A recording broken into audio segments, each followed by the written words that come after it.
Selamat pagi Pak, selamat pagi teman-teman. Perkenalkan nama saya Hardianto. Saya berasal dari kelas BM2.21, nomor mahasiswa saya 2161201037. Di sini saya akan mempresentasikan hasil laporan PKL saya, yaitu prosedur stock of name persediaan di CV Purtarian Mandiri dengan bantuan aplikasi Akurat Accounting Software dan Revenue Administration. Yang pertama, latar belakang. Dalam dunia bisnis, persediaan merupakan bagian yang sangat penting.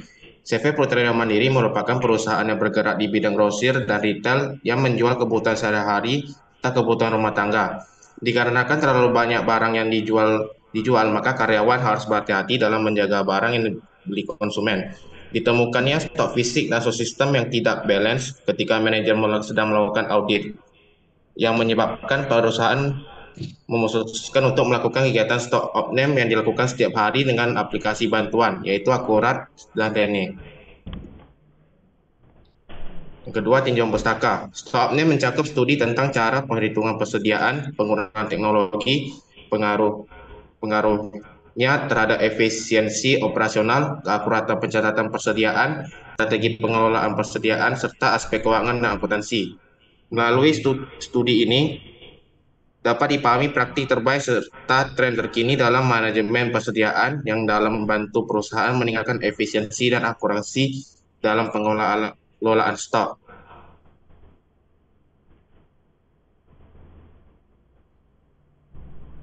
Yang ketiga, lokasi dan pelaksanaan.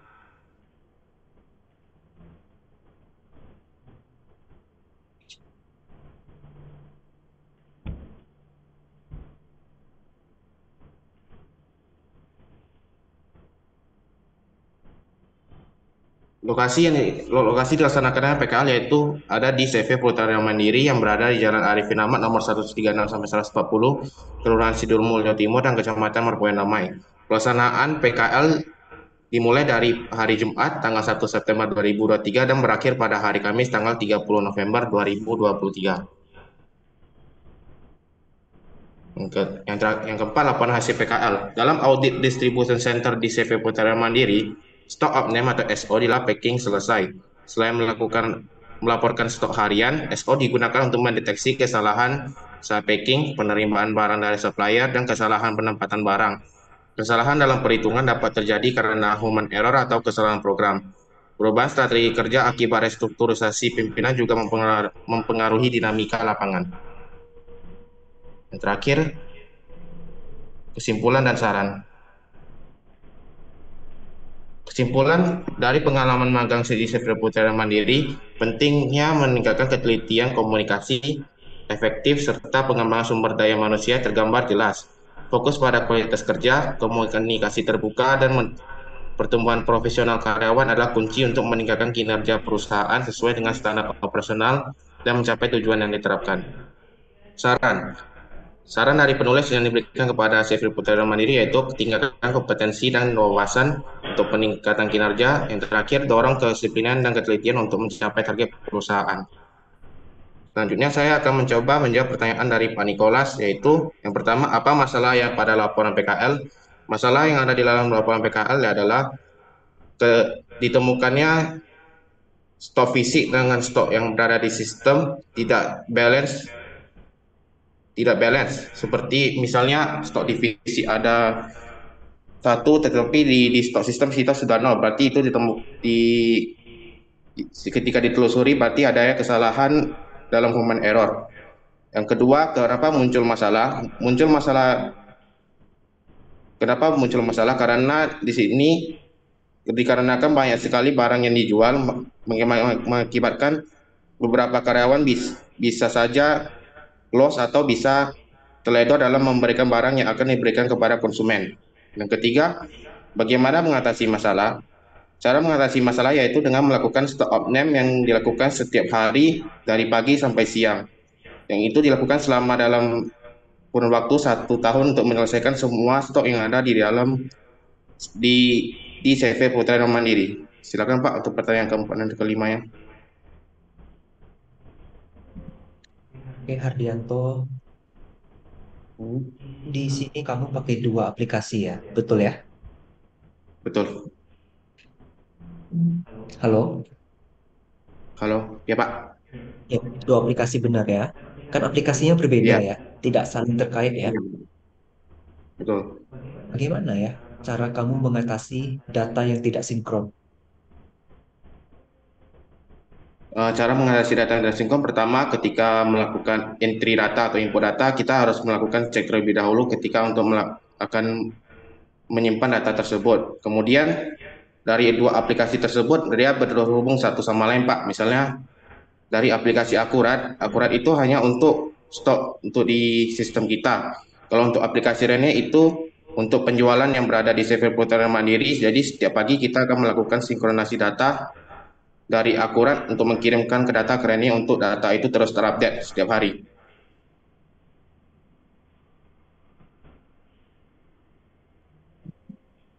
Kemudian pada bagian saran, tertulis meningkatkan kompetensi dan membuka wawasan. Sementara yang bekerja pada bagian ini umumnya kan kurang memiliki pendidikan yang tinggi. Bagaimana ya cara melakukannya? Bisa diulang Pak pertanyaannya Pak? Pada bagian saran, tertulis meningkatkan kompetensi dan membuka wawasan. Hmm, Sementara yang bekerja pada bagian ini tentunya ya, umumnya hmm, tidak memiliki pendidikan yang tinggi. hmm. Bagaimana cara kamu melakukannya nanti? Memberikan edukasi terhadap orang memberikan edukasi kepada mereka yang masih memiliki yang kurang pengetahuannya Pak. Kalau menurut saya Pak, Edukasi yang seperti apa? seperti tidak seperti uh,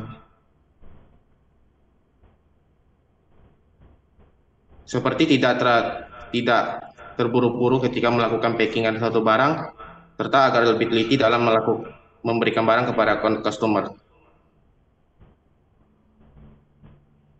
Ya, oke. Terima kasih Pak. Terima kasih, Hardianto. Kita lanjut ke Sumantri.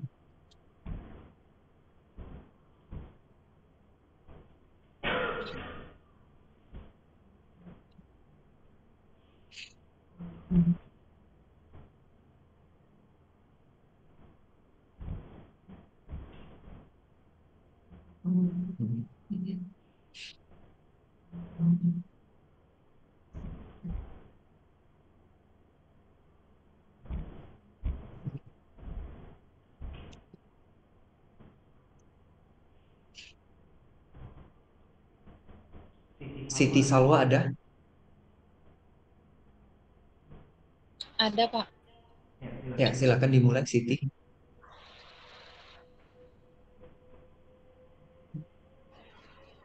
Ada yang bisa menghubungi Sumantri karena nggak bisa dipanggil-panggil dari tadi. Ya, Siti, silakan dimulai 5 menit sampai 10 menit presentasinya.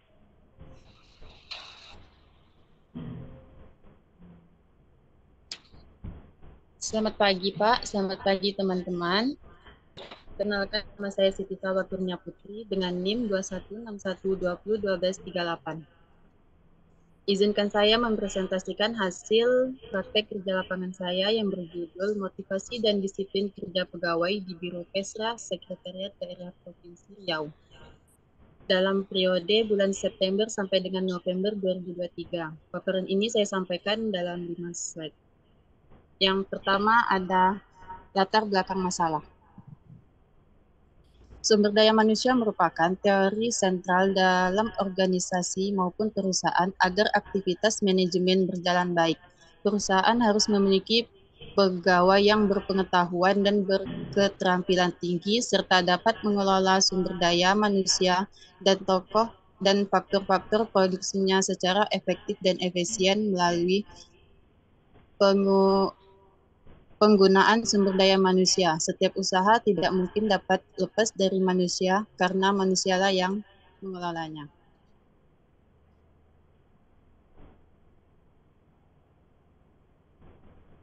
Next, selanjutnya ada karakteristik responden. Di sini saya ambil dalam analisa dan pembahasan saya. Karakteristik responden berdasarkan jenis kelamin. Berdasarkan gambar di atas menunjukkan jika para pegawai ASN di Biro Kesra sudah didominasi oleh perempuan dan jumlah persentasinya sebesar 58%. Yang kedua, karakteristik responden berdasarkan pangkat dan golongan. Berdasarkan gambar di atas menunjukkan bahwa pangkat dan golongan pada pegawai ASN di Biro Kesra didominasi dengan pangkat dan golongan 3A dengan jumlah persentase sebanyak 80%. Yang ketiga, karakteristik berdasarkan status. Berdasarkan gambar di atas menunjukkan jika status para pegawai ASN di Biro Kesra didominasi sudah menikah dengan jumlah persentase sebanyak 100%. Dan yang keempat ada amplah gaji. Berdasarkan gambar di atas menunjukkan bahwa amplah gaji pada pegawai ASN di Biro Kesra didominasi dengan gaji sebesar 3-3,5 juta per bulan dengan jumlah persentase sebesar 80%. Next, selanjutnya ada kesimpulan dan saran.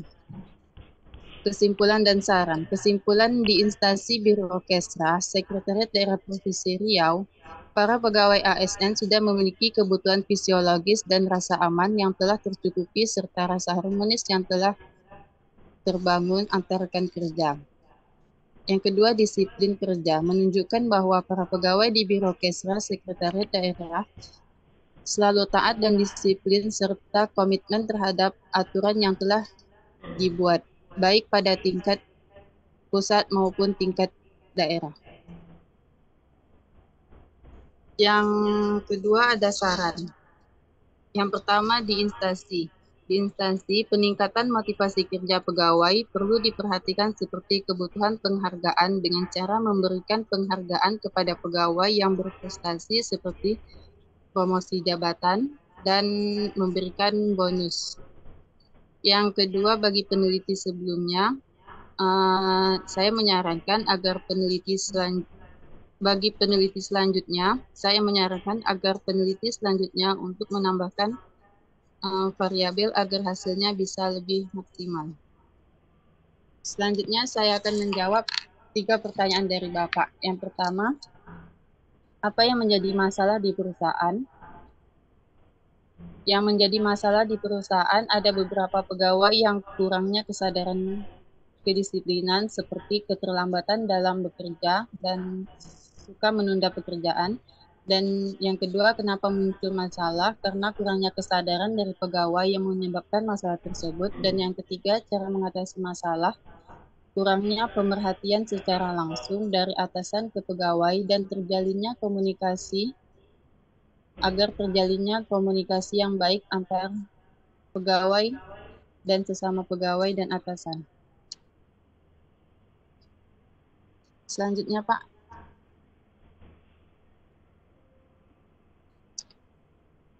Pertanyaan keempat, lebih penting motivasi atau disiplin ya agar kinerja organisasi ini lebih baik. Kalau menurut saya lebih penting disiplin dan diiringi dengan motivasi.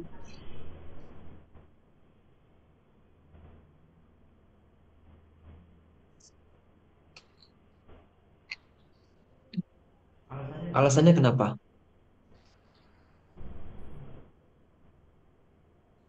Karena disiplin itu bisa menunjukkan lebih penting motivasi, Pak, supaya bisa terbentuk disiplin.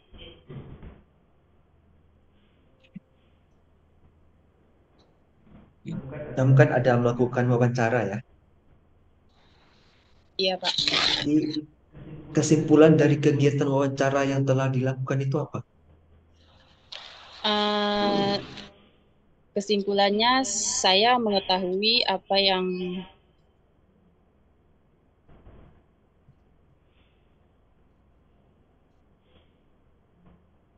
supaya saya bisa mengetahui apa yang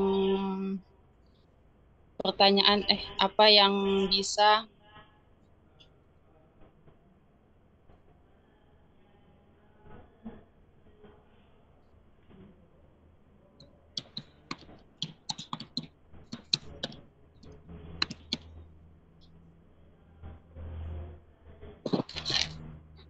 supaya saya mendapatkan informasi dari narasumber yang terpercaya dan tepat.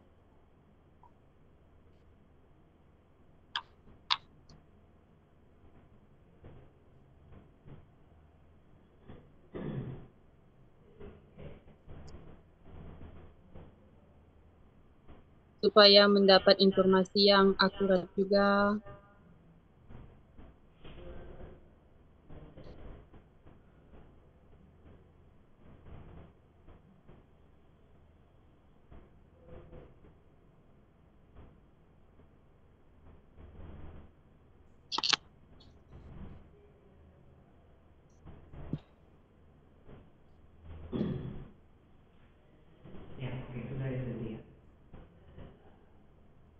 Halo, ya, Siti sudah ya? Sudah, Pak. Oke, sebentar.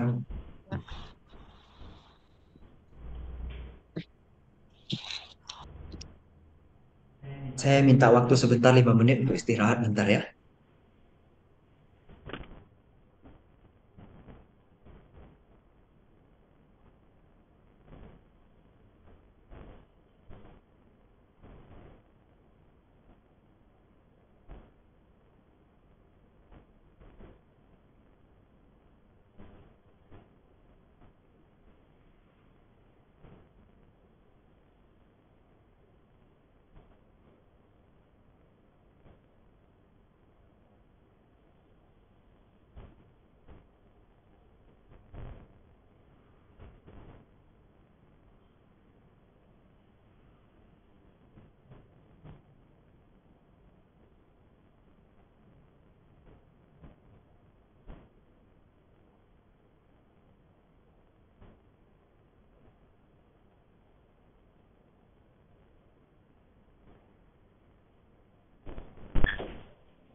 Oke, kita lanjutkan.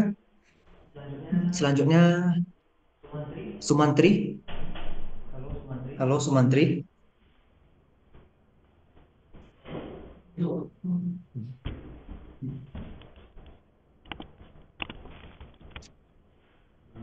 Belum bisa dihubungi. Salim Budiman, Ya, Pak. silakan dimulai. Presentasi 5 sampai 10 menit. Baik, Pak.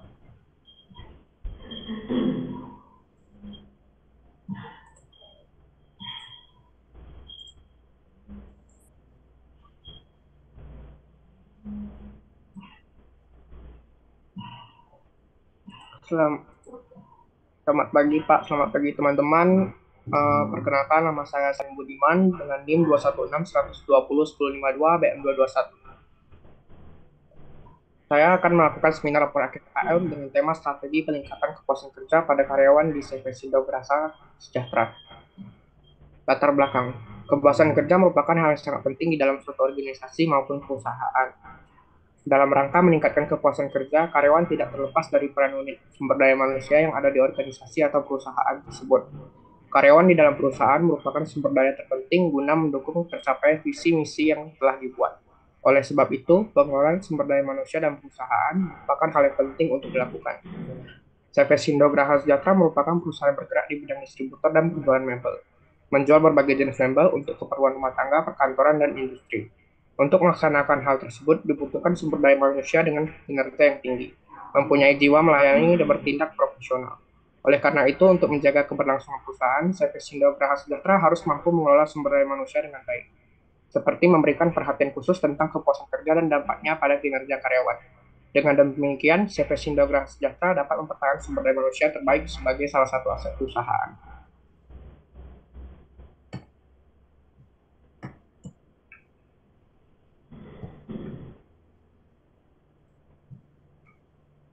Tinjauan pustaka. Terdapat beberapa tinjauan pustaka, seperti konsep kinerja karyawan, penilaian kerja, faktor yang mempengaruhi kinerja karyawan, pengertian kepuasan kerja, faktor-faktor yang mempengaruhi kepuasan kerja, strategi peningkatan kepuasan kerja. Lokasi pelaksanaan PKL. Pelaksanaan praktek kerja lapangan dilakukan di CV Sindograha Sejahtera yang berada di Jalan SM Amin, Kelurahan Simpang Baru, Kecamatan Tampan, Komplek Perumahan Angkasa 1, Blok A9. Waktu pelaksanaan PKL dilakukan setiap hari Senin sampai Sabtu dari jam 8 hingga 5 sore. Kegiatan dan aktivitas selama PKL.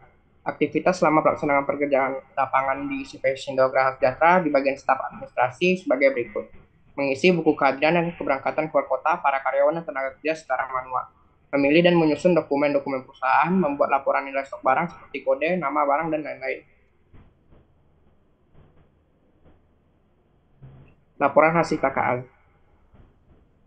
Di CV Sindograha Sejahtera, berdasarkan wawancara yang dilakukan kepada karyawan mengaku puas dengan gaji yang dapat sehingga kebutuhan dapat terpenuhi. Selain kebutuhan materi, karyawan juga mendapat kebutuhan materi seperti jaminan keselamatan kerja, jaminan kecelakaan kerja, dan dana pensiun.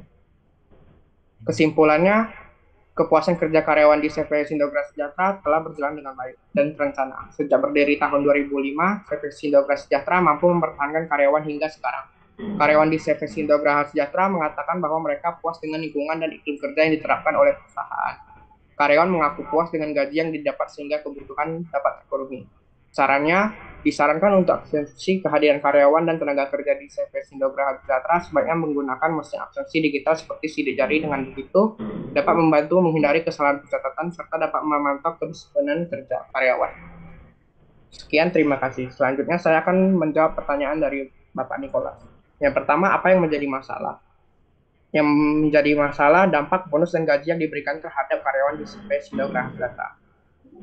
Pertanyaan nomor 2, kenapa muncul masalah? Dikarenakan beberapa karyawan baru yang mengeluh terhadap bonus dan gaji yang telah diberikan perusahaan. Yang ketiga, bagaimana cara mengatasi?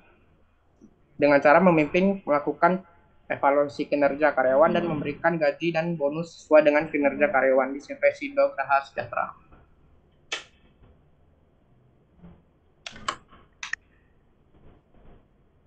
Selanjutnya, Pak. Ya, Salim. Pertanyaan keempat, strategi paling tepat meningkatkan kepuasan kerja. Strategi paling tepat dengan cara melakukan evaluasi kinerja karyawan, Pak.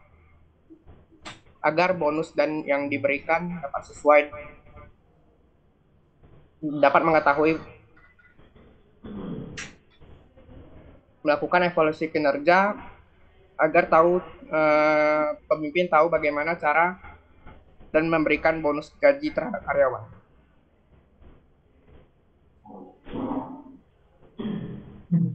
Solusi terbaik untuk mengatasi masalah kepuasan kerja. Solusi terbaiknya seharusnya pemimpin berikan gaji dan bonus sesuai kinerja karyawan, keterampilan kerja karyawan. Oke, terima kasih Salim. Kita lanjut ke peserta berikutnya, Sumantri, apakah sudah bisa dihubungi? Kalau Sumantri tadi saya tanya jaringannya apa? Soalnya dia lagi di kampung halamannya. Oke, nggak apa-apa. Kita ke Antonius Anggriawan.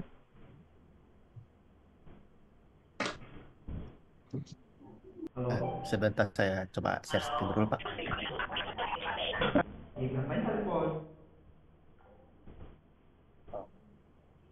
Selamat pagi, Bapak Nicholas Renaldo.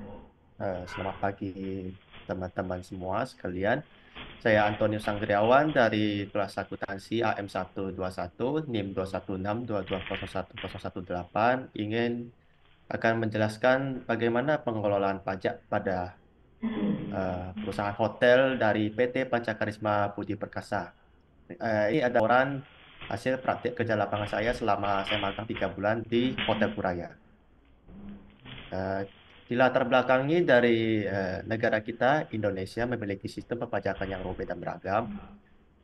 Dengan peraturan yang terus berubah dan ketentuan yang berbeda, pengelolaan pajak perusahaan seperti Hotel Kuraya atau PT Pancakarisma Budi Perkasa menjadi suatu tantangan yang signifikan.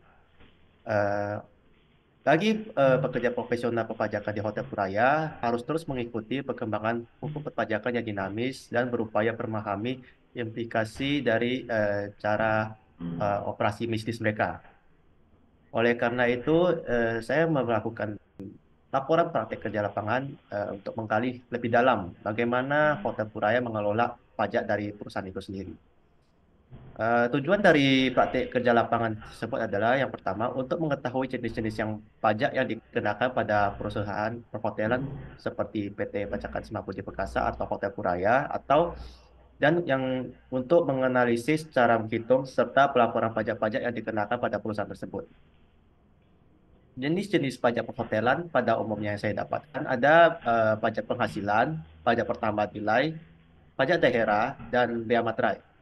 Pada pajak penghasilan ini ada beberapa pasal seperti PPh 21, PPh 23, 25, dan PPh pasal 4 ayat 2. Itu berbeda-beda dari ada gaji atas karyawan, atas jasa yang diberikan, atas penghasilan atau usaha, sama dari penghasilan dari sewa kamar hotel. Lalu yang pajak pertambahan nilai ini merupakan bagian pajak pertambahan 11% dari harga jual.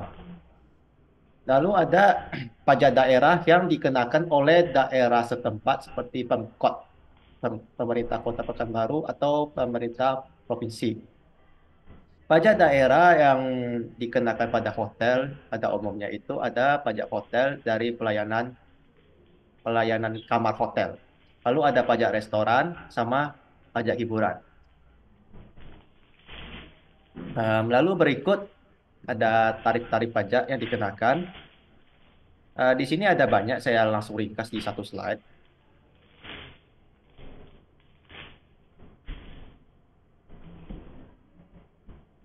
Dari pajak pertambahan nilai sama pajak daerah itu tarifnya berbeda. Mungkin ada yang mengira pajak daerah 10% itu sama dengan PPN, tapi sebenarnya itu berbeda karena masuknya itu dari pajak daerah itu masuknya ke kas daerah, sedangkan pajak pertambahan nilai itu masuknya ke kas nasional. Dari pajak tersebut terdapat sedikit selisih dari nilai-nilai yang terdapat dari sebelum pajak sama setelah pajak, sebelum penggenapan. Karena setiap pembayaran itu terdapat penggenapan supaya lebih mudah dibaca gitu.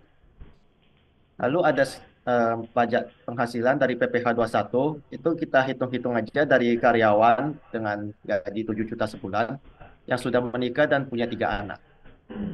Dari PTKP-nya kita hitung. PTKP untuk satu orang itu 54 juta per tahun, sedangkan untuk tanggungan yang 3 anak sama 1 istri yang tidak bekerja itu 4,5 juta dikali 4. Nah, lalu setelah dihitung-hitung bersihnya itu kita dapatnya 600.000 per tahun atau 50.000 per bulan.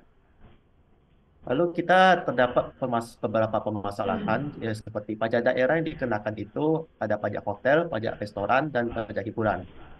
Mungkin saya mendapat sedikit ketidakjelasan di mana peraturan dari daerah itu setelah saya bertanya-tanya kepada karyawan setempat, rekan-rekan pekerja setempat, dari aturan-aturan tersebut agak sedikit kurang jelas aturannya bagaimana, cara menghitungnya, cara pembayarannya bagaimana. Dan kita dapat dari pajak daerah sama pajak pertambahan nilai itu berbeda karena yang saya seperti jelaskan tadi, masuk ke kasnya itu berbeda. Lalu dari kesimpulannya itu, yang pertama, perhitungan pajak daerah dibagi menjadi pajak hotel, restoran, dan pajak, dan hiburan.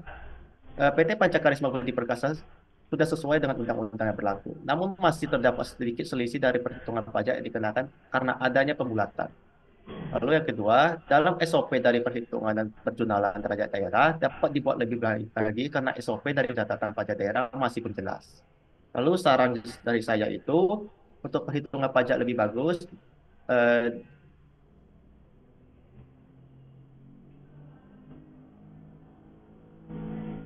uh, untuk perhitungan pajak yang lebih baik dapat dilakukan tanpa adanya pembulatan nominal agar tidak dapat selisih dari pencatatan jurnal dan pembayaran pajak. Yang kedua, dari segi SOP, pajak daerah dapat dibuat lebih jelas lagi. Dikarenakan pajak daerah yang dikenakan ke dalam bagian perhotelan dapat dibagi menjadi pajak hotel, restoran, dan hiburan. Setiap pajak memiliki perhitungan yang berbeda-beda. Uh, Baik, sekian dari saya. Dari pertanyaan Pak Nikolas, kayaknya tadi ada sudah dijawab dari pertanyaan yang pertama itu dari permasalahannya. Pajak daerah ini aturannya sedikit ada kurang jelas, sama kita kan agak tengok peraturan perpajakan itu masih agak kurang terlalu awam gitu cara-caranya bagaimana. Lalu yang kedua, kenapa muncul masalah? Kita harus diawali dari transparansi pemerintah itu tersendiri. Dari cara mereka mengelola keuangannya, mendapatkan dana dan kasnya itu dari pajaknya yang bagaimana, sama alokasi anggarannya itu bagaimana. Lalu mengatasi masalahnya itu, kalau dari pemerintah itu kami cuma ya hanya bisa menyuarakan kepada pemerintah agar pemerintah tersebut bisa mengoptimalkan himbauan sama aturan-aturan sama eh, informasinya terhadap masyarakat tentang anggaran, dana, dan perpajakan itu bagaimana peraturannya. Sekian dari saya. Yang keempat, bila sering terjadi lebih bayar pada pajak daerah, kenapa tidak segera diatasi perusahaan? Kalau terjadi lebih bayar pada perusahaan itu biasanya itu akan dilakukan lagi untuk pembayaran berikutnya, seperti kayak diskon gitu jatuhnya, Pak. Jadi mungkin ketika perusahaan ada lebih bayar dari nominal tertentu, misalnya ada sekitar 1 juta, ketika perusahaan ada tagihan pajak sekitar 3 juta, jadi perusahaan hanya perlu membayar 2 juta untuk untuk mengatasi lebih bayar tersebut. Sistemnya dari pemerintah begitu, Pak. Pengelolaan pajak yang benar itu harusnya seperti apa? Pengelolaan pajak yang benar dari setiap perusahaan itu adalah ketika perusahaan itu dapat melaporkan keuangan dan pembayarannya itu dengan tepat waktu, tidak telat dan tidak terlalu mepet gitu. Serta transparansi dari pengelolaan keuangannya itu sendiri, dari ya transparansi dari pengelolaan keuangan itu sendiri terhadap pelaporan pajak itu sendiri, Pak.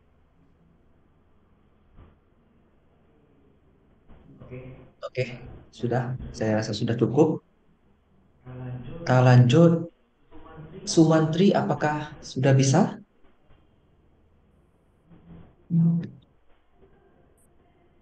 Pak, kayaknya kurang bagus. Ya, nggak apa-apa. Kita coba aja dulu ya, Sumantri. Perkenal, tunggu Pak ya, saya screen dulu ya. Ya,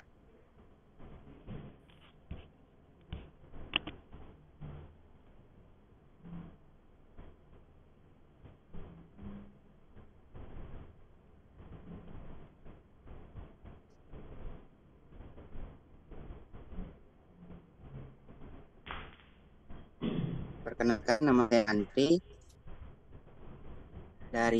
Selamat siang Pak, selamat siang teman-teman. Nama saya Andri dari kelas 21, NIM 2161201051. Baik, saya akan menjelaskan terbelakang. Sustainable merupakan salah satu sektor industri yang bergerak di Indonesia dengan kebutuhan produk-produk dari industri mebel terus meningkat karena sektor industri ini memberikan desain interior yang dapat memberikan kenyamanan sehingga dapat menunjang berbagai aktivitas mebel. Indonesia ini juga sebagai sumber devisa bagi Indonesia karena produk ini tidak hanya dalam kota tapi juga di luar kota. Mebel merupakan perusahaan yang di bidang menjual barang-barang mebel dilakukan yang dibuat untuk menyimpan data penjualan dan pendapatan per bulannya mampu mencapai omset sekitar 100 miliar.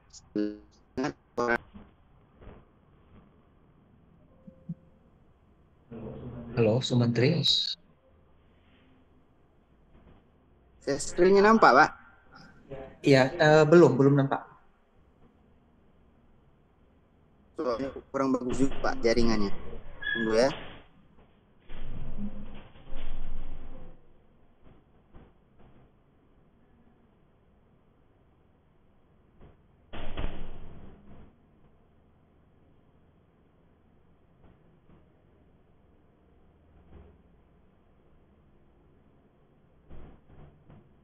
Nampak, Pak? Lihat tanpa. Lagi muter.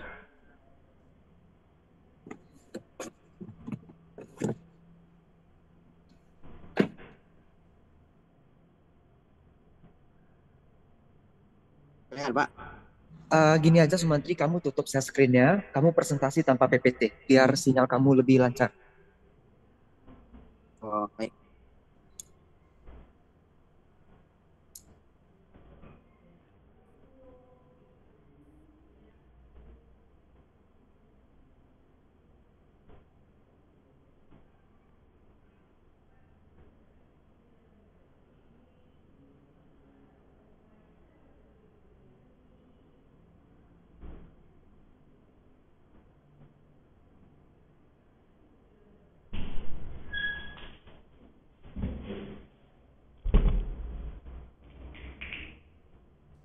Selamat dengar, Pak. Halo? Iya, dengar. Halo? Selamat siang, Pak. Selamat malam, teman-teman semuanya. Perkenalkan, nama saya Sumantri dari kelas PM 221, NIM 2161201051. Baik, saya akan menjelaskan latar belakang yang berjudul Sistem Penjualan Furniture CPS Indogara Sejahtera Pekanbaru.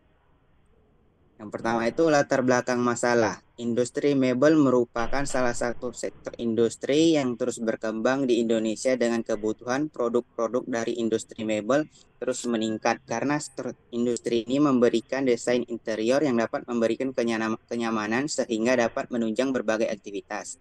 Mebel Indonesia kini juga berperan penting sebagai sumber devisa bagi Indonesia karena peminat produk tidak hanya di dalam kota tapi juga di luar kota.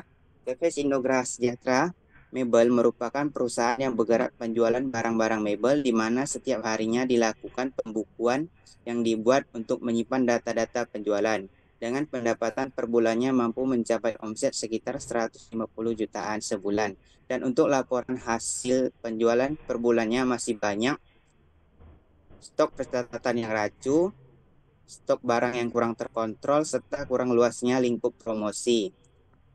Tujuan pustaka, pengertian sistem penjualan, pengertian penjualan tunai, pengertian penjualan online, tempat pelaksanaan PKL, pelaksanaan praktek kerja lapangan dilakukan di CPS Indogara Sejahtera yang berada di Jalan SM Amin, Kelurahan Simpang Baru, Kecamatan Tampan, Pergudangan Angkasa 1, Blok A9. Kegiatan dan aktivitas selama PKL. Selama melaksanakan PKL, penulis ditempatkan pada bagian penginputan data penjualan di CPS Indogara Sejahtera. Kegiatan dan aktivitas penulis selama PKL.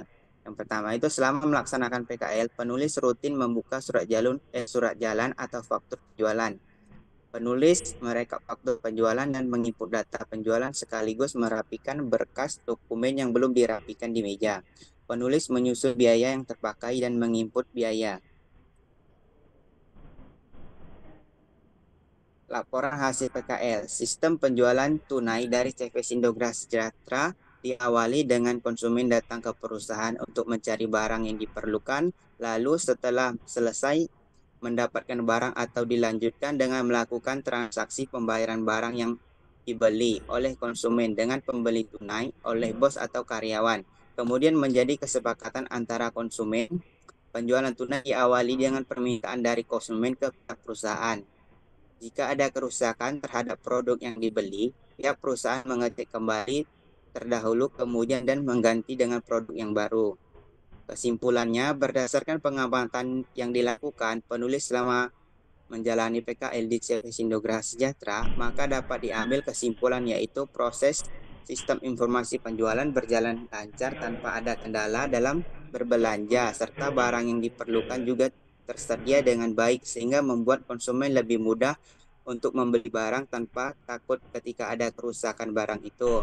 Akan dilakukan dicek oleh pihak gudang untuk diganti yang baru. Sarannya, agar lebih meningkatkan volume penjualan furniture, maka CV Sindograh Sejahtera hendaknya melakukan penjualan melalui periklanan media sosial seperti promosi di Facebook, Instagram, atau melakukan pameran. Membuat aplikasi penjualan online seperti Shopee, Tokopedia, Lazada, dan Bukalapak agar mempermudah pembeli yang berada di lokasi yang jauh untuk memesan barang melalui jasa pengiriman dari toko online. Selanjutnya saya akan menjawab pertanyaan dari Bapak. Pertanyaannya, apa yang menjadi masalah di laporan PKL? Yang menjadi masalah adalah kurang luasnya lingkup promosi penjualan. Promosi yang ada di CV Sindograh Sejahtera itu berdasarkan katalog atau brosur dan juga bisa memesan barang melalui via telepon. Mengapa munculnya masalah? Karena masih banyak customer yang berada di luar daerah tidak dapat mengetahui secara pasti informasi produk-produk baru yang tersedia di perusahaan.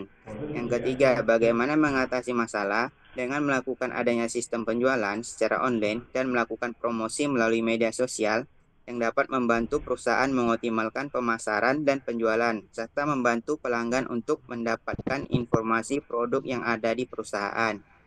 Selanjutnya, pertanyaan dari Bapak. Oke, Sumantri. Apa yang menarik dari sistem penjualan di objek penelitian kamu? Yang menarik,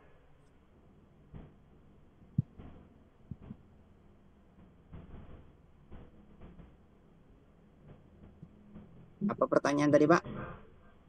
Apa yang menarik dari sistem penjualan di objek penelitian PKL kamu?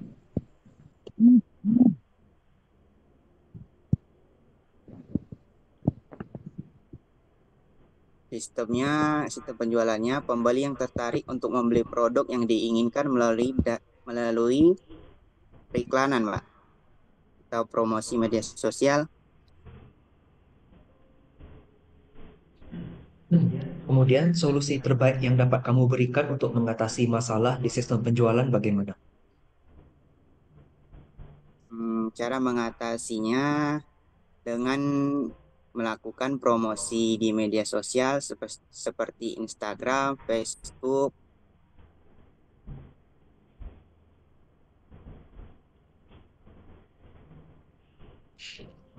Oke, Sumantri, sudah selesai. Kita lanjut ke peserta berikutnya. Maaf ya Pak, kok soalnya jaringannya kurang bagus. Ya, nggak apa-apa. Ya, saya lagi di kampung halaman juga Pak. Jadi kurang bagus Iya. sinyalnya. Oke, nggak apa-apa. Yang Makasih ya, penting Pak. udah ujian ya. Ya. Ya. Selanjutnya, Frank Michaelino.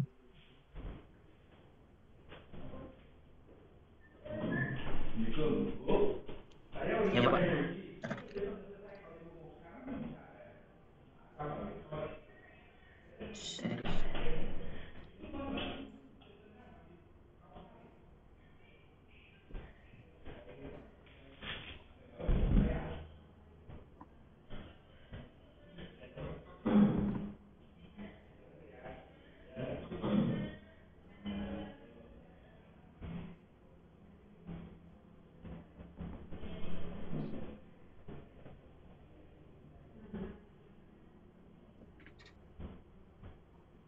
Ya, Pak. Selamat pagi kepada Pak Nicholas serta teman-teman. Perkenalkan, nama saya Frans Marcelino, NIM 2116 220 1119, kelas AM421.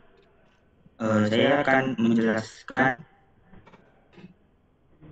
laporan PKL saya yang berjudul Prosedur Penyusunan Anggaran pada Kantor Wilayah Direktorat Jenderal Perbendaharaan Provinsi Riau. Untuk latar belakang, dalam era globalisasi dan kompleksitas tuntunan keuangan, instansi pemerintah perlu mengelola sumber daya keuangannya secara efektif. Salah satu aspek yang krusial dalam pengelolaan keuangan adalah penyusunan anggaran. Di dalam kantor wilayah Direktorat Jenderal Perbendaharaan, penyusunan anggaran merupakan kegiatan yang sangat strategis dan memerlukan prosedur yang cermat. Kantor wilayah Direktorat Jenderal Perbendaharaan juga memiliki tanggung jawab untuk mengelola keuangan negara di wilayahnya. Dalam konteks ini, penyusunan anggaran menjadi langkah awal yang krusial untuk memastikan alokasi dana yang tepat dan efisien guna mencapai tujuan pembangunan nasional. Prosedur penyusunan anggaran yang efektif juga berperan untuk meningkatkan kinerja kantor wilayah Direktorat Jenderal Perbendaharaan. Dengan memiliki anggaran yang tepat, pengelolaan keuangan dapat dilakukan secara lebih terencana, memungkinkan pelaksanaan program dan kegiatan sesuai target. Selanjutnya, laporan hasil PKL. Dalam rangka penyusunan anggaran, Menteri atau pimpinan lembaga menyusun rencana kerja kementerian atau lembaga dan rencana kerja anggaran kementerian atau lembaga untuk kementerian atau lembaga yang dipimpinnya. Renja KL dari KL sebagaimana yang dimaksud itu berupa rancangan renja kementerian atau lembaga. Yang kedua, rencana kerja anggaran kementerian atau lembaga pagu anggaran. Yang ketiga, rencana kerja anggaran kementerian atau lembaga alokasi anggaran. Dan yang terakhir itu ada rencana kerja anggaran kementerian atau lembaga APBN perubahan. Rencana kerja atau rencana kerja anggaran kementerian atau lembaga disusun dengan mengacu pada pedoman umum yang meliputi pendekatan sistem penganggaran, klasifikasi anggaran, serta instrumen rencana kerja anggaran kementerian atau lembaga. Penyusunannya itu disertai dengan dokumen pendukungnya yang dimana harus memenuhi kaidah-kaidah perencanaan penganggaran. Contohnya mencantum sasaran kinerja dalam rencana kerja anggaran kementerian atau lembaga sesuai dengan sasaran kinerja dalam rencana kerja dan rencana kerja pemerintah. Mencantumkan sasaran kinerja sesuai dengan sasaran kinerja dalam rencana anggaran. Yang ketiga, menjamin total pagu dalam rencana kerja anggaran sesuai dengan pagu anggaran kementerian atau lembaga. Menjamin rincian sumber daya dalam rencana kerja anggaran sesuai dengan sumber dana yang ditetapkan dalam pagu anggaran.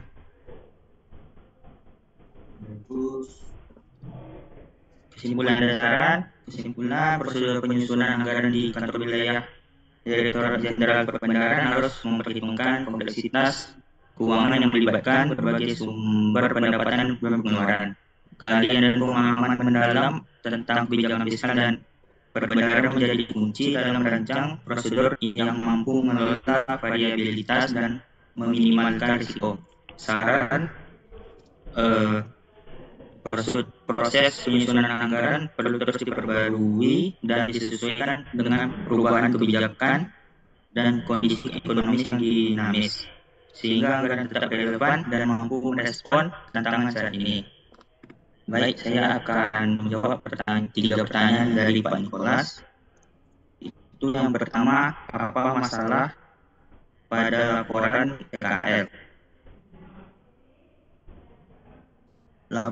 Masalah pada laporan PKL ini adalah kompleksitas dalam pengelolaan keuangan negara di wilayah tertentu.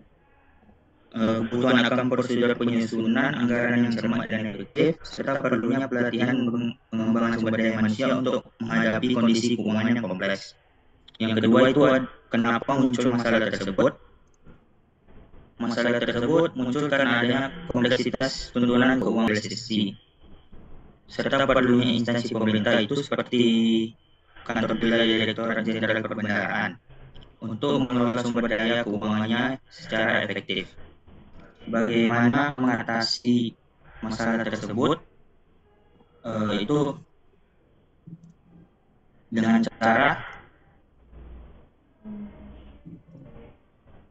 Proses penyusunan anggarannya perlu terus diperbarui, mengikuti perubahan kebijakan, serta kondisi ekonomis yang dinamis, agar anggaran itu tetap relevan dan mampu merespon tantangan yang ada saat ini.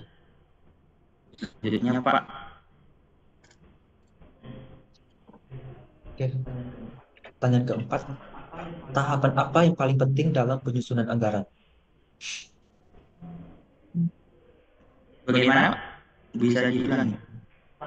Tahapan apa yang paling penting dalam penyusunan anggaran?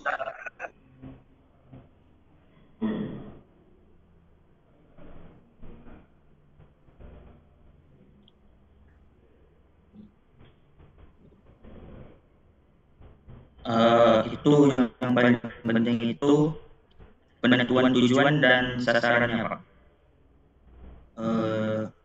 Karena harus mengidentifikasi dengan jelas tujuan dan sasaran organisasi atau program untuk menentukan alokasi dana yang sesuai dengan pencapaian hasil yang diinginkan.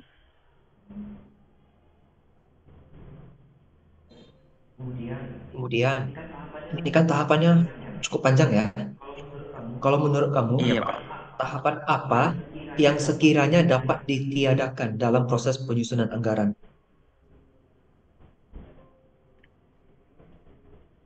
Yang ditiadakan ya, Pak. Ya, satu aja. Tapi apa yang bisa kita tiadakan dan alasannya apa?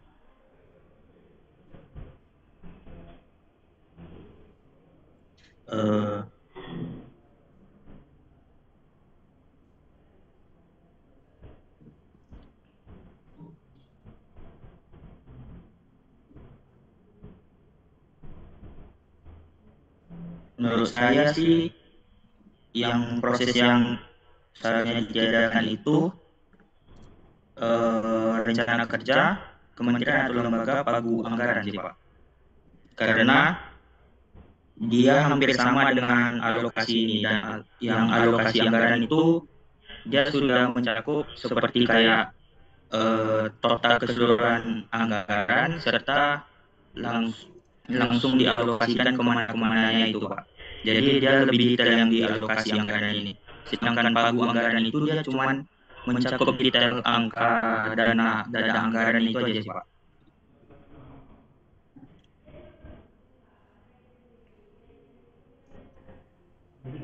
Jadi kalau bagian yang itu tadi kita nggak usah ikutin tahapannya, tetap bisa berjalan ya, logikanya gitu. Iya, Pak. Tetap bisa, Pak. Oke, terima kasih Frank Michaeleno. Baik, Pak. Selanjutnya kita ke Dea Sri Sugesti.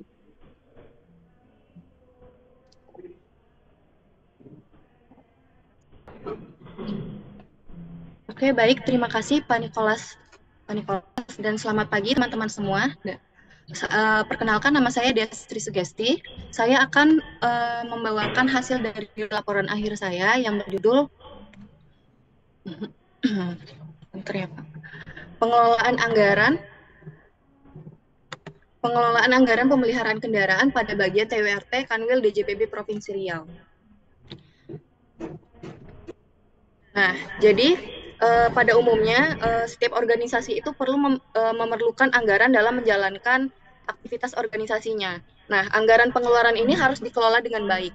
Lemahnya pengelolaan anggaran pada akhirnya akan memunculkan underfinancing dan juga overfinancing yang akan mempengaruhi tingkat efisiensi dan juga efektivitas unit kerja dari suatu organisasi.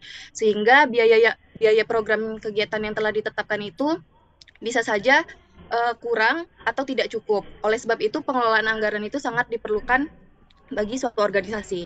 Nah, pemeliharaan kendaraan pada instansi ini berhubungan dengan APBN dan juga APBD untuk membayar biaya pemeliharaan kendaraan. Nah, dalam kasus ini, Kanwil DJPB menemukan adanya anggaran yang ditetapkan itu tidak sesuai dengan yang telah ditentukan. Lalu bagaimana pengelolaan anggaran pada pemeliharaan kendaraan di Kanwil DJPB Provinsi Riau? Itu akan kita bahas nanti. Kemudian kita akan beralih kepada tujuannya. Nah, tujuan penulisan laporan ini yang pertama itu untuk mengetahui bagaimana pengelolaan anggaran pada Kanwil DJPB Provinsi Riau.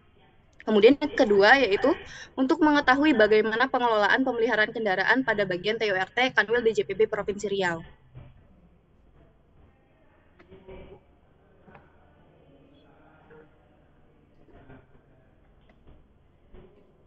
selanjutnya kita akan membahas tentang sejarah umum Kanwil DJPB Provinsi Riau. Nah, Kanwil DJPB Provinsi Riau ini merupakan instansi atau instansi pemerintah yang vertikal. Pada tahun 98, dia ini namanya masih berupa Direktorat Jenderal Anggaran. Nah, pada tahun 2004 terjadi reorganisasi sehingga namanya itu berubah dari Kanwil 4 DJA Pekanbaru menjadi Kanwil 4 DJPB Pekanbaru. Dia itu bertanggung jawab langsung kepada Direktorat Jenderal Perbendaharaan Pusat dan juga dia mengawasi KPPN yang ada di bawahnya seperti wilayah Riau dan juga wilayah Kepulauan Riau. Kemudian pada tahun 2006 tugasnya itu hanya mengawasi KPPN yang ada di wilayah Riau. Setelah itu pada 2008 namanya berganti menjadi Kantor Wilayah atau Kanwil DJPB Provinsi Riau. Nah, kemudian visinya yaitu untuk menjadi pengelola anggaran yang unggul baik di regional maupun di dunia. Nah, organisasinya itu ada PLT Kepala Kantor, kemudian ada bagian umum, terus PPA 1, PPA 2, PAPK, SKKI, dan juga PPNPN. Nah, PPNPN ini adalah pegawai yang bukan PNS. Jadi dia itu bisa berupa resepsionis, driver, terus bisa juga pramusaji dan juga satpam. Kemudian aktivitas Kanwil ini pada umumnya adalah mengelola anggaran. Nah, jadi pengelolaan anggaran ini untuk yang pusat itu ada di PPA 1. Kemudian kalau yang di daerah itu adanya di PPA 2. Kemudian kalau yang pemeliharaan kendaraan itu biasanya dilakukan di bidang TURT, di bagian umum. Nah, peran anggaran menurut Kanwil ini ada dua. Dia menggunakan dua aspek. Yang pertama, aspek mikro dan makro. Kenapa dua? Karena dia itu saling berkaitan. Jadi kalau misalnya tidak ada salah satunya, maka program tidak bisa dijalankan.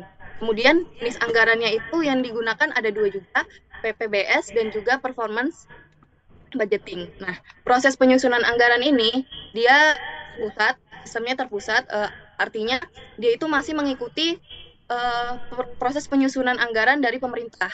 Nah, kemudian pemeliharaan kendaraan pada Kanwil ini penganggarannya itu dia mix antara top down dan juga bottom up, sehingga dia ini sudah memiliki standar biaya masukan. Kalau misalnya minibus biasa itu sekitar 32 juta, kalau misalnya yang untuk pejabat itu sekitar 36 juta.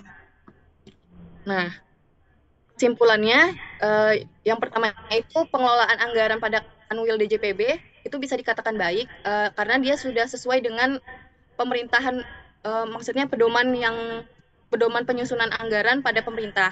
Nah, kalau yang pengelolaan anggaran pemeliharaan kendaraan juga sudah baik, namun kurang efektif karena masih banyak biaya yang perlu ditekan dan masih banyak juga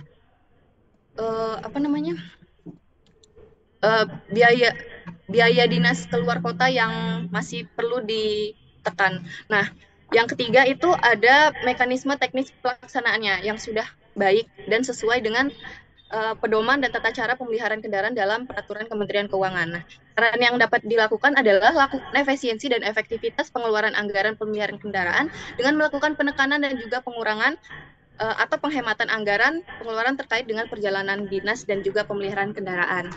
Nah, oke, terima kasih. Nah, kemudian saya akan langsung menjawab pertanyaan dari Pak Nikolas. Nah, apa sih yang menjadi masalah dalam penelitian ini? Yang menjadi masalah dalam penelitian ini adalah Kanwil DJPB Provinsi Riau menggambarkan adanya anggaran yang tidak sesuai dengan anggaran yang telah ditentukan. Nah, kenapa sih masalah ini tuh bisa menjadi masalah? Maksudnya kenapa masalahnya itu muncul? Karena anggaran kendaraan yang tidak sesuai ini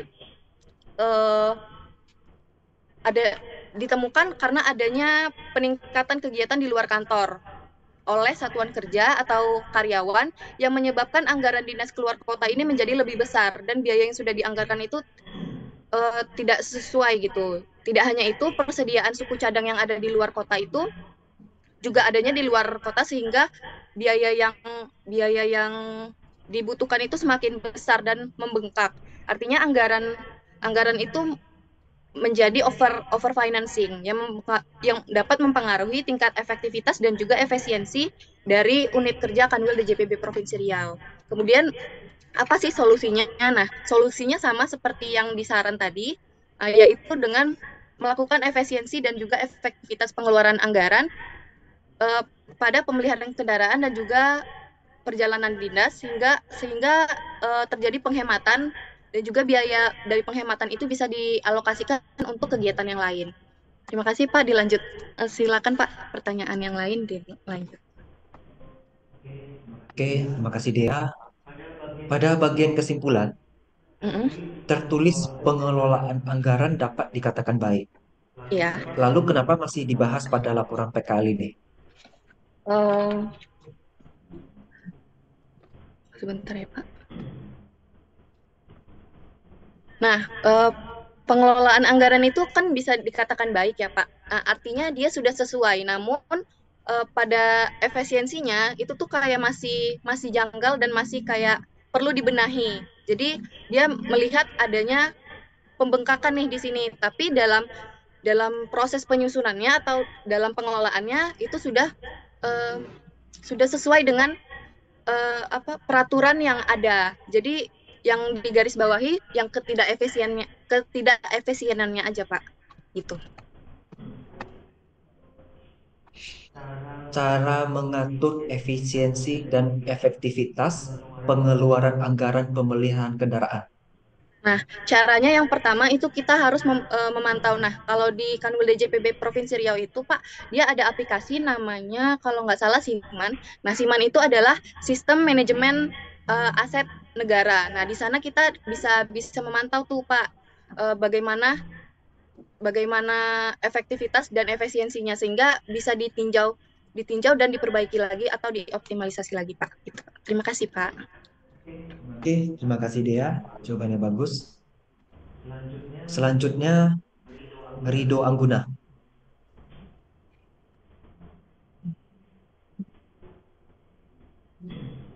Silakan, Rido.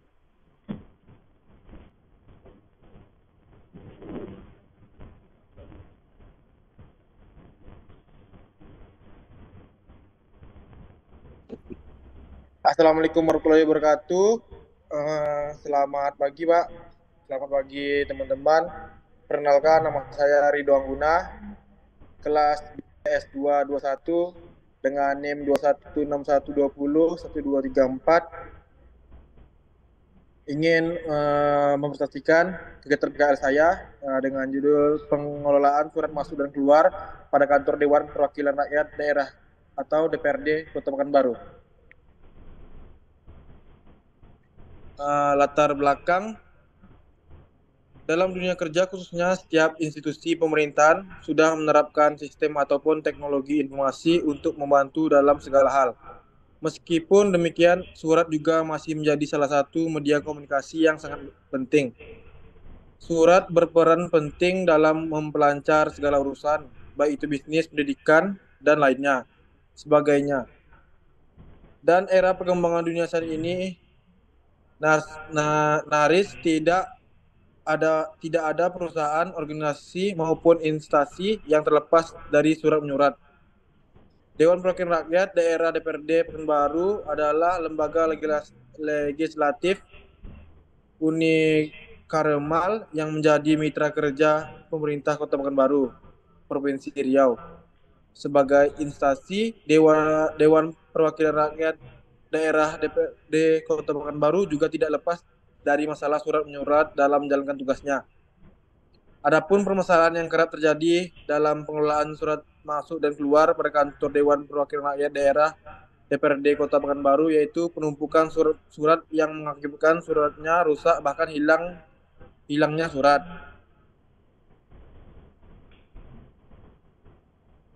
Selanjutnya, laporan hasil PKL berdasarkan hasil wawancara yang telah dilakukan terdapat beberapa permasalahan yang terjadi seperti penumpukan surat yang akan memberikan dampak seperti kehilangan dokumen, kesulitan mengakses informasi yang diperlukan, kerusakan dokumen, waktu pencarian surat yang lama, Berdasarkan permasalahan tersebut, diperlukan solusi untuk meminimalisir kesalahan yang terjadi dalam proses pengelolaan surat masuk dan keluar. Dan solusi yang dapat dilakukan seperti terjadi penyimpanan berkas pada satu lokasi, mengelompokkan dan mengklasifikasikan berkas, penyediaan dan penambahan fasilitas, pemantauan dan pencegahan. Selanjutnya, kesimpulan dan saran. Kesimpulan, 1. Pengelolaan surat masuk pada kantor Dewan Perwakilan Rakyat DPRD Provinsi Riau dilakukan dengan menggunakan sistem buku agenda yang ditangani oleh staf sesuai dengan bidang tersebut. Pencatatan surat masuk dan surat keluar ini biasanya dapat dipisahkan dengan menggunakan buku agenda masuk dan buku agenda keluar yang biasanya dibedakan pula tahunnya. 2. Dalam pengelolaan surat masuk dan surat keluar pada kantor Dewan Perwakilan Rakyat Daerah DPRD Provinsi Riau, sumber daya manusia belum sepenuhnya memadai dan peralatan pengelolaan suratnya masih terbilang sederhana, seperti belum menggunakan sistem komputerisasi, hanya menggunakan buku agenda saja, dan rak penyimpanan juga tidak dikhususkan. Sarannya, kantor Dewan Perwakilan Rakyat Daerah DPRD Provinsi Riau sebaiknya mengadakan penambahan jumlah sumber daya manusia (SDM) dalam mengelola surat, mengingat volume surat yang ditangani sangat banyak. Dan 2, sebaiknya kantor sekretariat Dewan Perwakilan Rakyat Daerah DPRD Provinsi Riau menetapkan pedoman dan sistem pengelolaan buku dalam pelaksanaan kegiatan pengelolaan surat masuk dan surat keluar, agar surat terlebih terorganisir dan mudah dikendalikan serta diawasi.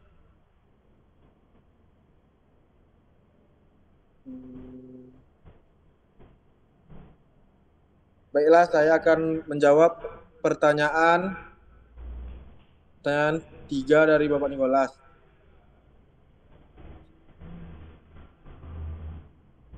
Pertanyaan 1, apa masalah pada laporan PKL?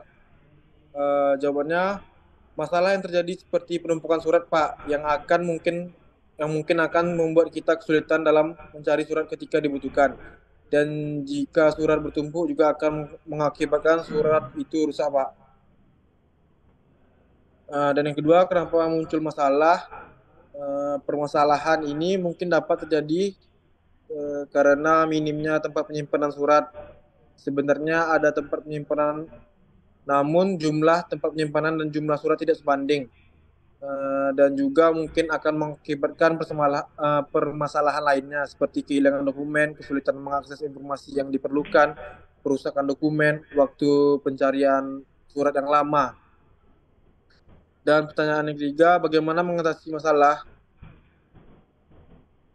Untuk mengatasi masalah tersebut, mungkin kita dapat melakukan beberapa cara, seperti menyimpan berkas pada satu lokasi, mengkelompokkan dan mengklasifikasikan berkas, penyediaan dan penambahan fasilitas, atau pemantauan dan pencegahan.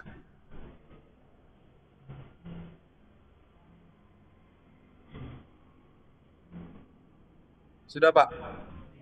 Ya, terima kasih, Rido. Ya, Pak. Pertanyaan keempat, pengelolaan surat yang baik menurut Anda harus seperti apa? Apa, Pak? Pengelolaan surat yang baik menurut Rido harusnya seperti apa?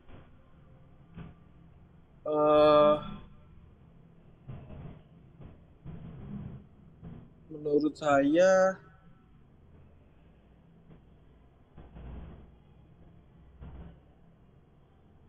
ya mungkin melakukan penyimpanan berkas pada suatu lokasi tadi lah, Pak. Mengelompokkan dan mengklasifikasikan berkas, dan penambahan fasilitas atau pemantauan dan pencegahan lainnya.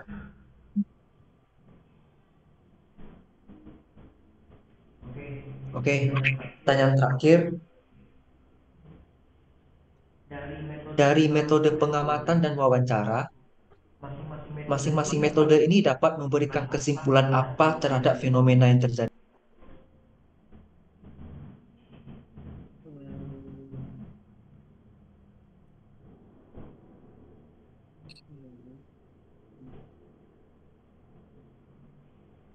Boleh apa Pak? Boleh diulang Pak?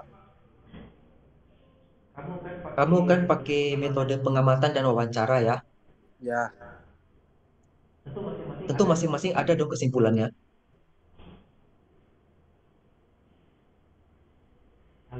Halo Rido, ya Pak. masing-masing dari metode wawancara dan pengamatan ada kan kesimpulannya? Maksudnya ada Ada yang Pak. bisa kamu jawab gitu kan? Nah, kalau ada, kaitannya ke fenomena apa? Apa ya Pak?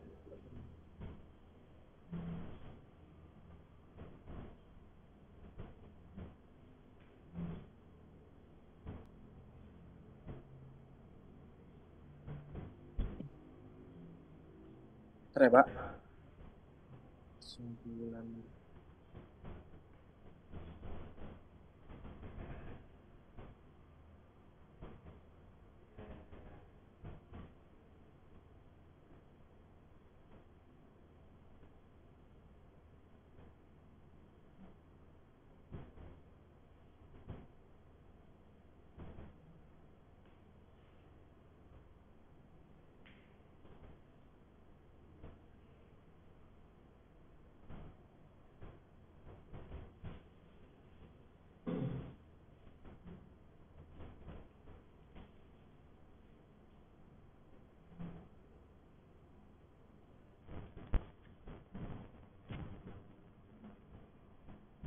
Pak, boleh diulang sekali lagi Pak?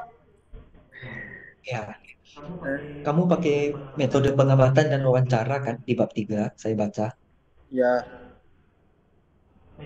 Metode pengamatan setelah kamu lakukan tentu ada kesimpulannya kan. ya Pak. Wawancara juga begitu kan. Ya Pak. Nah, kesimpulan dari masing-masing metode itu kaitannya apa ke fenomena yang terjadi di bab 1? Fenomenanya ya penumpukan surat-surat penting Pak. Akibatnya sulitnya mencari surat ketika dibutuhkan. Bisa terjadi kehilangan Ya, surat. ya, maksud pertanyaannya begini, Rido. Kamu kan melakukan metode pengamatan, berarti kan kamu mengamati kan orang-orang di sana kerjanya seperti apa gitu kan? Ya, Nah, fenomena kamu kan masalah surat yang gimana gitu. Setelah kamu amati, kesimpulan dari observasi kamu itu terhadap fenomena kaitannya di mana?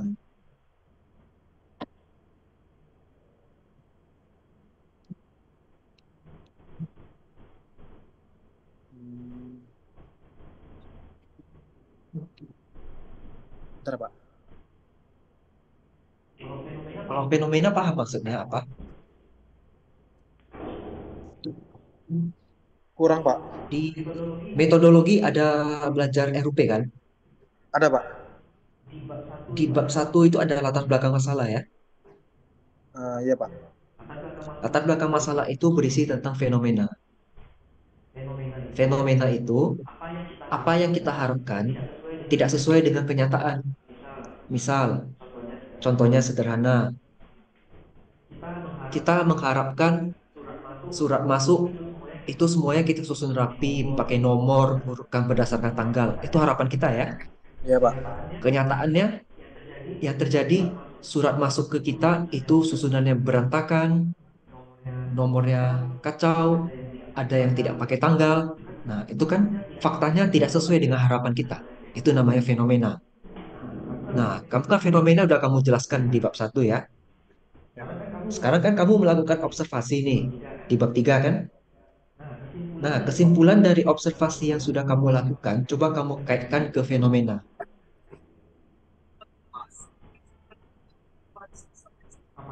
Apakah sudah paham maksud pertanyaan saya? Iya Pak. Bentar Pak.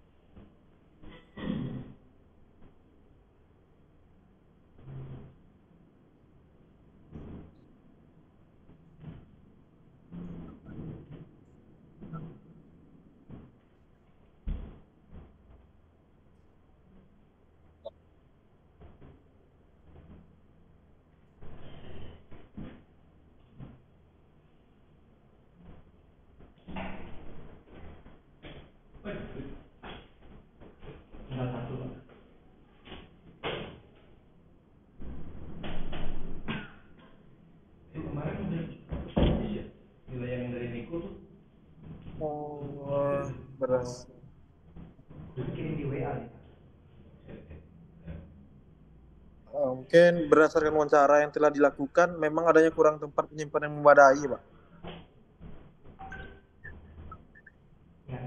Ya, itu kan baru wawancara kan. Kan Ya, metode studi pengamatan ya.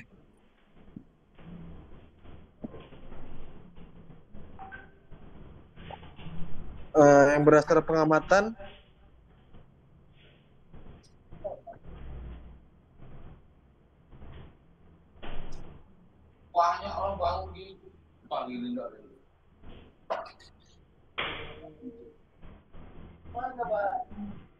bentar ya, Pak.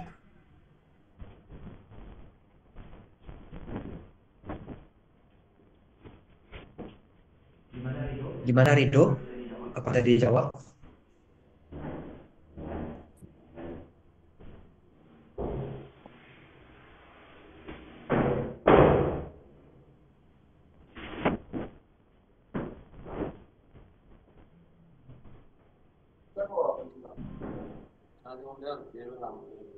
Bentar ya, Pak.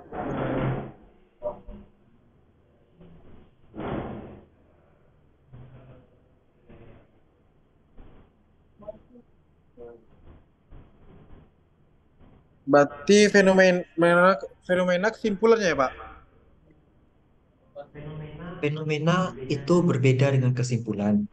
Ya. Fenomena seperti yang tadi sudah saya jelaskan ya. Kalau kesimpulan itu kan berawal dari fenomena kita bahas, kita kasih solusi, solusi dan pembahasan itulah yang kita simpulkan. Jadi itu berbeda. Kembali ke pertanyaan awal, metode yang kamu pakai itu kan dengan observasi, dengan wawancara, tentu ada yang bisa kamu tarik suatu hal dari kegiatan observasi ataupun wawancara yang sudah kamu lakukan. Kaitan ke fenomenanya itu seperti apa? Coba dijelaskan.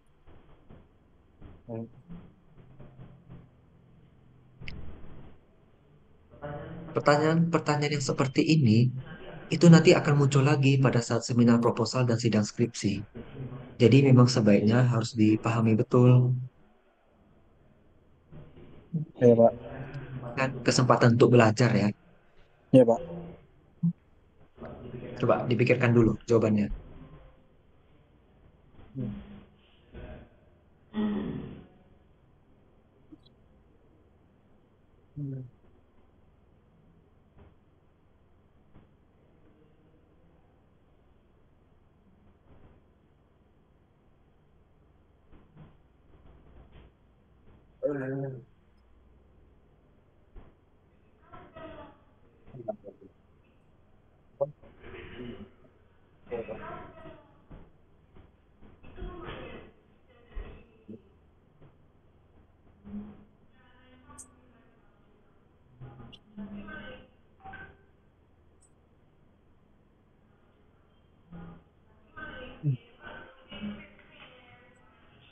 Permasalahan ini dapat terjadi dengan munculnya fenomena penumpukan surat-surat penting, Pak. Coba diulangi lagi. Permasalahan ini terjadi dengan munculnya fenomena penumpukan surat-surat penting.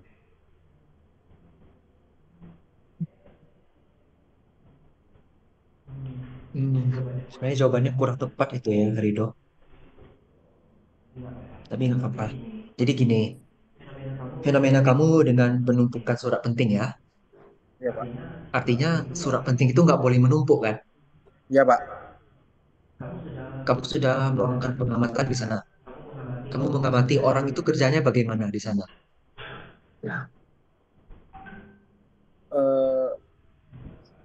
Ya, secara manual tadi, Pak. Secara manual. Ya. Terus dia tumpuk tidak berdasarkan nomor urut atau tidak berdasarkan abjad atau tidak berdasarkan tanggal gitu ya. Berdasarkan nomor urut dan tanggal juga, Pak. Terus berarti dokumen yang atau surat yang sudah ditumpuk itu harusnya diarsipkan atau dipindahkan gitu ya. Ya, diarsipkan, Pak. Tapi rupanya tidak dilakukan. Ya, kadang ada yang nggak dilakukan gitu. Nah, itu dia kaitannya antara yang sudah kamu lakukan observasi dengan fenomena. Itu cara jawab.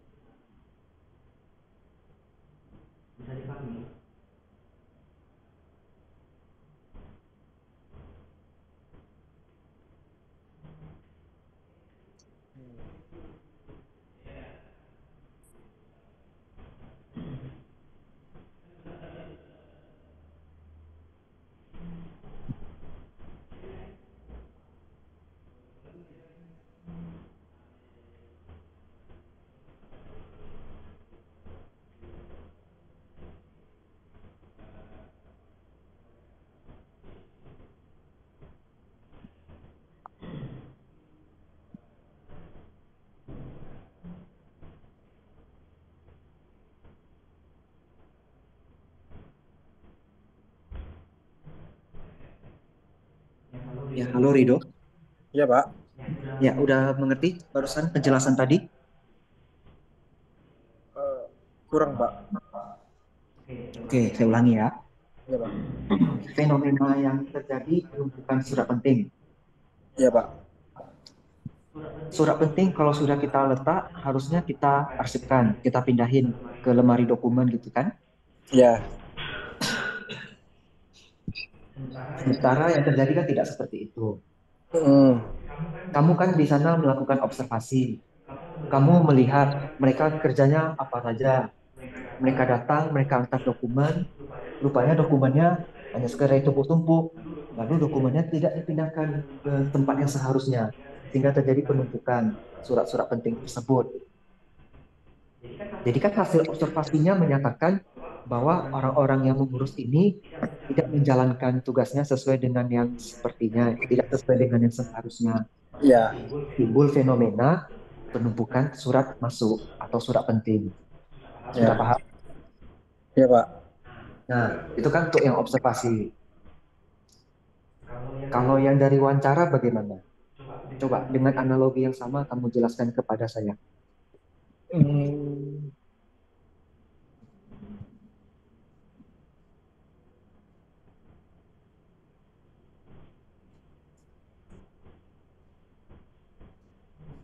Kamu ada wawancara siapa saja di sana?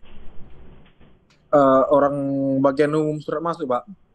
Agen umum, itu atasan kamu ya atau gimana? Apa? Itu atasan kamu atau sekedar sama-sama karyawan di sana? Oh, itu staf biasa, Pak. Staf biasa, oke nggak Iya. masalah. Kamu THL nanya, ya. kamu nanya apa aja ke dia?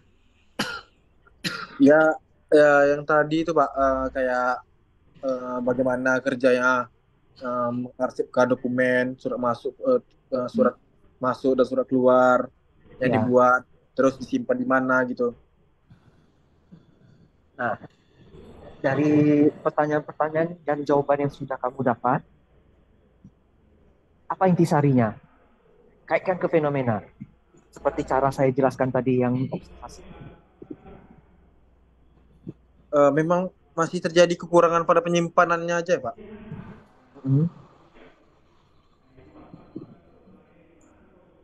Gitu ya, berarti ya. Oke, nggak apa-apa. Sudah selesai ya semuanya ya.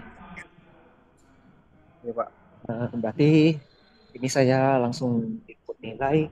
Paling lambat sore lah ya, saya input nilainya. Baik, Pak. Semoga nilainya memuaskan ya untuk semuanya ya. Ya, Pak. Saya ucapkan terima kasih atas kehadirannya. Semoga semuanya bisa lulus 3,5 tahun ya. Amin, Pak. Terima kasih banyak, Pak. Ya. Terima kasih, Pak. Begitu saya akhiri ya, saya leave room ya. Kalian juga sudah boleh leave room. Terima kasih, Pak. Selamat siang. Selamat siang kembali, Pak. Selamat siang, Pak.